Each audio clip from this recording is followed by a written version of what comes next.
இன்றைக்கி நாங்கள் யாரை மீட் பண்ண வந்திருக்கோன்னு பார்த்தீங்கன்னா அருண் விஜய் அவர் தான் மீட் பண்ண வந்திருக்கோம். ஸோ அவர் கூட உட்காந்து இன்றைக்கி நாங்கள் ரெட்டை தலை படம் பார்த்தோம்.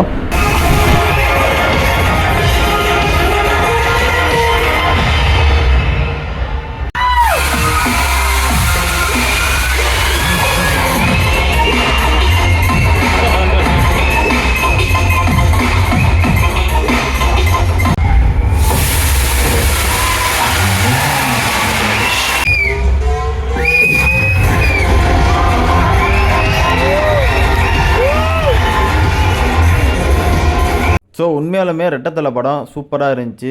ஸோ இந்த வீக்கெண்ட் நீங்கள் ஃபேமிலி ஃப்ரெண்ட்ஸோட இல்லை தனியாக ஒரு படம் பார்க்கணும், என்டர்டெயின்மெண்ட்டாக ஒரு படம் பார்க்கணும் அப்படின்னா, உங்களுக்கு ஆக்ஷன் த்ரில்லர் சஸ்பென்ஸ் பிடிக்கும் அப்படின்னா டெஃபினட்டாக ரெட்டை தலை ஒர்த் மூவி. ஏன்னா அந்த கிரீஷ் திருக்குமரன் அவருடைய 10 வருஷத்துக்கு அப்புறம் கெத்துக்கு அப்புறம் அந்த படம் பண்ணியிருக்காரு. ஸோ அவருக்குமே ஒரு கம்பேக்னு சொல்லலாம். ஸோ அருண் விஜயோடைய ஆக்ஷன் சொல்ல வேண்டியதே கிடையாது, உங்களுக்கே தெரியும். மாசா தாறுமாறாக ஒன்று பண்ணிட்டாரு. ஸோ இந்த வீக்கெண்டுக்கு நீங்கள் என்டர்டெயின்மெண்ட்டாக பார்க்க வேண்டிய ஒரு மூவி நம்ம ரெட்டை தலை. Don't miss it.